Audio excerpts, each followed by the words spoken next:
ও গানেতি গোয়ানা ও মা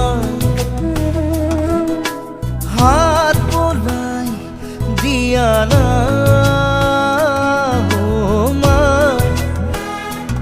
সপোন হেৰালে কেনিবা বিচাৰি আনি দিয়ানা মই শুব পৰা নাই অ মা বুকুখন বিষাইছে মা গানেতি গোৱানা অ মা হাত বোলাই দিয়ানা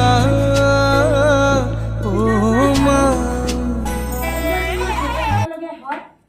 এন্টাৰপ্ৰেনাৰশ্বিপ বুলি কোৱা হয়। ইয়াত উদ্যোগীজনে বিভিন্ন কৌশলৰ দ্বাৰা ব্যৱসায় স্থাপন কৰে আৰু প্ৰয়োজন সাপেক্ষে আনকো কৰ্ম সংস্থাপন দিব পাৰে। এন্টাৰপ্ৰেনাৰগৰাকীয়ে নতুন নতুন আইডিয়া, মাৰ্কেটিং, প্ৰডাক্ট, ছাৰ্ভিচ আদিৰ উপায় উলিওৱাৰ লগতে ব্যৱসায়টোৰ লাভ আৰু লোকচানৰ বিষয়ে জানিবলৈ সক্ষম হয় বা জানিবলৈ পাৰে। সেল্ফ এমপ্লয়মেণ্টৰ প্ৰয়োজনীয়তা। আৰু 1 নম্বৰটো পইণ্ট হ'ল স্বাধীনতা। মানে সেল্ফ এমপ্লয়মেণ্টত কৰিবলৈ হ'লে নিজে স্বাধীনভাৱে চলিব পাৰোঁ আৰু মালিকৰ আণ্ডাৰত থাকিলে আমি কথা দুয়াৰ পৰা শুনিব লগা হয় কেতিয়াবা, গতিকে আমি স্বাধীনভাৱে নিজে কৰিব পাৰিম।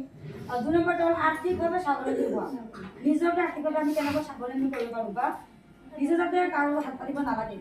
ধৰক যেনেকুৱা নিজৰ ঘৰখনত ল'ৰা ছোৱালী কেতিয়াবা অলপ পইচা দিব লাগে, তেতিয়া আমি হাত পাতিব নালাগে, সেইকাৰণে আমি নিজে দিব পাৰোঁ।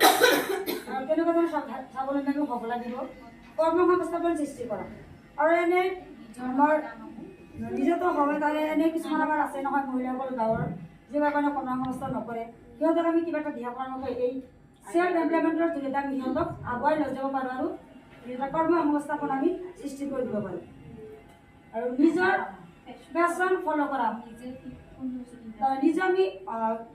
নিজেই চিলেক্ট কৰিব পাৰোঁ যে কি আমাৰ ভাল লাগে বা কোনটো বস্তু কৰিলে আমি মানে লাভৱান হ'ব পাৰিম।